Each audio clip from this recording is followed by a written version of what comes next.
Hello, and welcome to today's episode of the Exposure Scientist podcast. One thing I'd like to focus on is the recent events in Florida and most specifically North Carolina, where there have been lots of emergency response scenarios.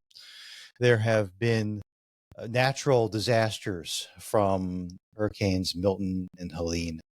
And the typical, or I'll say, the way industrial hygienists typically think of events to be prepared for. The mantra of industrial hygiene is anticipate, recognize, and evaluate and control.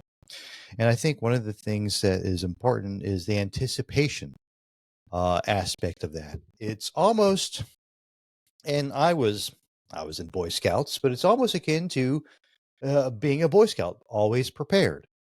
Prepare for the worst and hope for the best. And there's only so many things that you can be prepared for, especially when there are fast moving disasters like that. But I think this is something that should be considered for moving forward. I have made some changes here at my house. Again, I'm in Florida. I've made some changes. There's some other changes I am thinking about making as well. But these are things that you should consider in the event that something does happen. And no one can predict the regularity that something like this may happen. But I think it's important for you to consider ways to mitigate going forward. Now, there are things that are being done externally, but I think ultimately there's going to be some responsibility on everyone's end to think about this. So let's go a few things together and think about one is the preparedness for yourself. What can you do to be prepared for these kind of scenarios? Everyone talks about, as silly as it sounds, talks about like to-go bags. Down here we're used to being ready for hurricanes. I have stuff. Hurricanes are relatively, I'll say, easy to see. You have a few days to get ready for it. There's always preparation before hurricane season that we do down here in Florida. We get ready for it. We fill up water. We have extra fuel. We have everything. Typically, we use that time to get everything we need. There's even state-sponsored tax holidays during those times. You can buy generators. You can buy all kinds of equipment. Get ready for those kind of scenarios. I think it's good to take advantage of those. I recently bought a solar panel or solar powered battery generator that can be used in addition to the gasoline generators that I have. Those are just some small, simple things to get ready. Other things are, this is the typical stuff you think about: having your medication, having a supply. I now continually keep a backstock of stuff just in case anything arises, just in case something comes up where not only are there emergencies, but there are some supply chain issues. I at least keep probably, at least one or two extra of everything just to have it, because you never know when you may not be able to get it. And it's not a COVID like scenario where everyone's hoarding up everything and buying 100 pieces of it just because they know they're not going to find it. It's just having preparedness for the immediate event, knowing that there may be a week or two that you just don't have those supplies. I think that's a good idea to sit down and think about often and revise that plan too. I guess anticipate, recognize the plan will likely be necessary and you'll have to implement it in some form or fashion. Have all your documents, what we do here, have all our documents in waterproof containers, have everything ready. There are guides in the state of Florida that says, what to do in hurricane preparedness. I suggest if you look in any of the southeastern states, you could probably look up and find out some of those guidance just to have you prepared.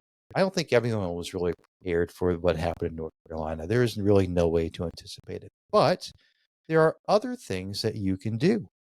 There are ways that, one of the things that was a problem was communication. Communication lines were down. So what do you do? Now there's an effort to increase uh, cellular capabilities through satellites. That's great. I'm happy for that. But I don't think it's relying upon cell phones as a primary means during those scenarios. I don't think is going to always be feasible. They talk about, I don't have it. You can't see it behind me. There's a radio back there that's under the, if you see me on video, there's underneath the rainbow that my daughter drew. Um, the radio is a good source for information, but how do you make it a two-way communication stream? What do you do to get prepared for that? Lots of people are like, oh, let's get Starlinks out there, whatever. I bought a Starlink unit, I don't know, about 6 months ago. It's a great unit, great thing to have. It's got a roaming plan on there. It's very cheap per month, and you can turn it on and off as needed. That's something to consider having around. Again, a battery-powered type generator, something that can power your device, your Starlink, if necessary. As far as communications, from my understanding and reading and viewing, one of the big things that was missing, pardon me, was the ability to use cell towers at all, and just people had nothing to get out. So one way that people have communicated a lot of times through time is the use of handheld two-way radios. Now, a lot of people may think of CB radios as a way to get that done. But there are other means of communication that are out there that have capabilities. Some of them you need licenses for, and some of them you don't need licenses for. And I think having some type of communication is important. And there are rules governing when you can use it. And a lot of the rules, I'll say, take a back seat during emergencies. You can look up that information on the FCC website for how to use, radios, devices. But there's even a lot of YouTube videos if you go search out there, radio communications during emergencies. From what I understand on the ground, the radios were the primary means of communication in and out. So what I did, and I've always been interested in this since I was a kid. I dealt, CBs were big in the 70s and 80s. And one thing I was always interested in was getting my ham radio license. So what the hurricane motivated me to do was get my ham radio license. Just have something where I am licensed to speak on these units in the event of an emergency. Now, things I've discovered during the studying and obtaining that license is understanding how radios actually work for two-way communication. There are what's called repeaters that are out there that are usually powered. They're maybe on different radio towers that broadcast your station, your message across a wide range. So this is something to keep in mind as a potential option for getting ready for emergency scenarios. And the radios are simple. If you see it online, I have a small little radio here that is considered a ham radio. There's another one these are called Baofangs. If you go search on Amazon, they're cheap. This is a $20 radio. And to have this as just a cheap emergency plan or something in case something goes wrong. Again, if you go look at the FCC rules when it comes to emergency scenarios, a lot of the rules that says you can't broadcast on these stations, they kind of get put aside because it's just an emergency situation. This is your primary route of communication. So I would suggest you just take a look at some videos online on YouTube and say, ham radios or radios for emergency preparedness. And a lot of these radios come up. And again, I'm holding one up. This is a $20 radio. You may want to get one. This has, of course, if you see it has a proprietary charger on it. There are some that do not have proprietary chargers. They can charge with USB-C. Just get something that's easy to charge. You think about it. How are you going to charge something easily? You're not going to carry around 3 different charging devices. You just want to use 1 or 2 cables for everything. So that's something I definitely recommend. In your go bag or having something in an emergency response, have this cheap little radio available. If cell phones are down, if something happens where you can't get communication, then you need help. Your road is washed out. Cell towers are down. You need medication. You broke a leg, what have you. These are going to be good options for you. So that's just something to consider. Nothing that I really honestly considered for this event. So I'm always learning and retooling and reevaluating my scenarios. So I think that's something that you should do as well. in when you are considering getting ready for emergencies. Now, again, even right now, I'm holding up to the screen. I have two pairs of glasses. I can't read without my glasses these days because I'm at that age. You know, what happens if I break one? Have a second set. Have something available. Always have a backup going. Just these are plans that I think you should write down and then revise, and then give it a few days and go back and read it and revise again. There's different hazards that present to us all the time. Sometimes they're chemical, sometimes they're biological, sometimes they're physical. And a lot of what went on with Helene was physical initially. That was the concern initially. There were physical hazards that created from floods and washing away and just being unable to communicate properly. And then after a period of time came the other hazards. So this is something else to consider. There are other potential hazards are going to pop up from floodwaters, from flooding. They're waters that have probably mixed with sewage, mixed with chemicals that have been around.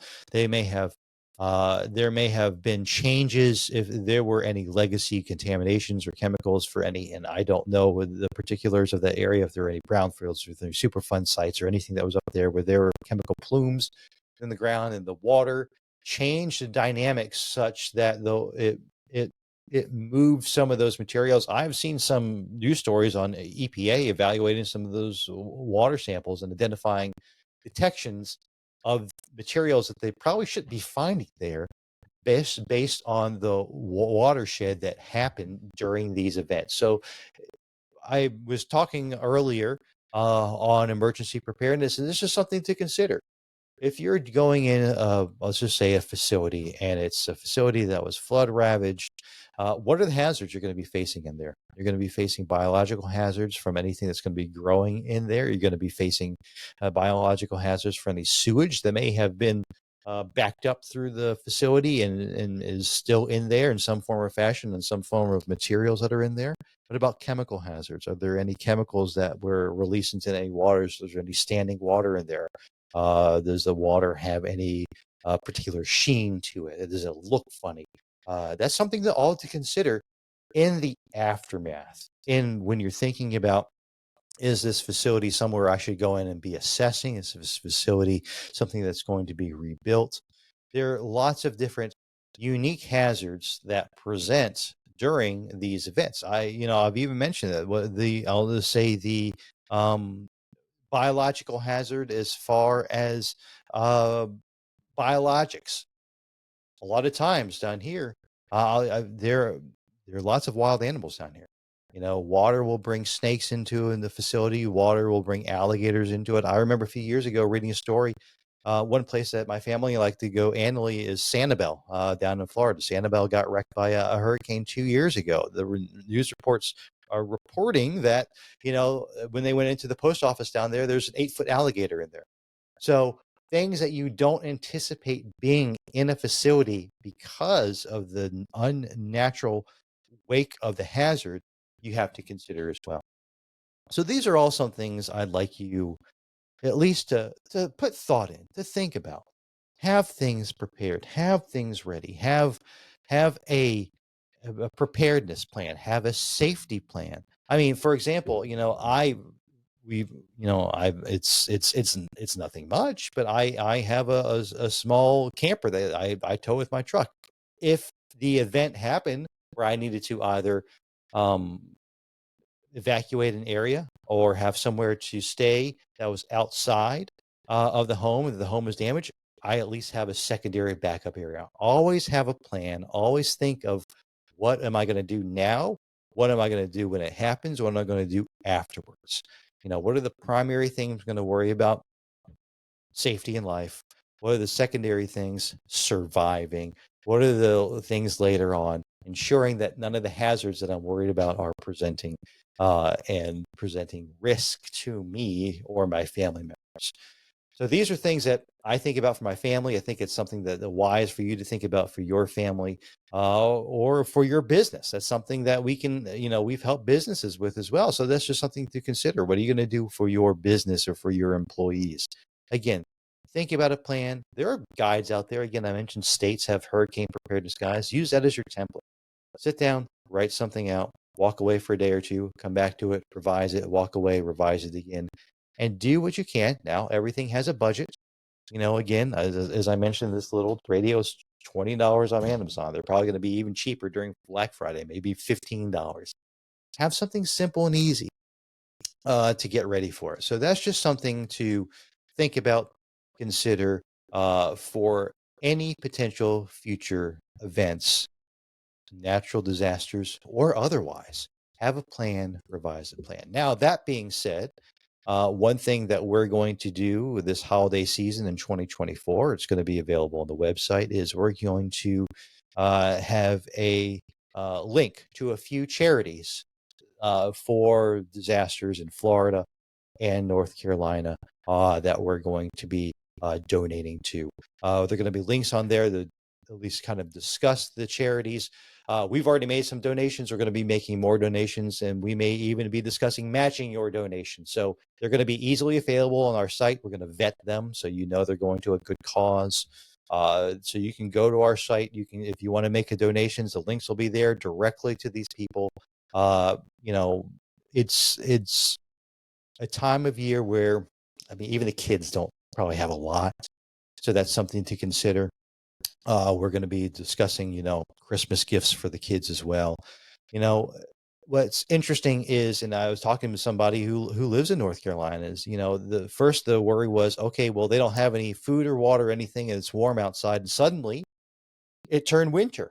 So the physical hazard changed from a hot, humid environment to a cold, freezing environment. So that's just, again, something to be prepared for. So if you go to our website, exposureconsulting.com, we're going to have some links on there for you to directly to the donation page. We're going to be making them. If you let me know that and one that you're interested in, we'll be making donations this holiday season to ensure that those people up there that have been hit hard by this are aided as best we can. If you have any questions, I'm happy to answer them. I'll geek out a little bit if you're happy to. I'm happy to talk about the ham radio license process as well. Again, I've been interested since I was a kid, and it's taken me a long time to get this, but I sat down and said, I need to do it. So it's just other ways to be prepared, other things to do. So if you have any questions or want to discuss this further, please feel free to reach out again for those links that we were able to vet. For donations, please go to the website, exposureconsulting.com. We can take you right to those places so you can give donations for the holidays. People are going to need stuff for the holidays. You're going to need stuff to live. We're going to continue to make donations and help as many people as we can. We love your assistance to do that. So please visit the site. Let me know if you have any questions, and I appreciate your time today on the Exposure Scientist podcast. Thank you.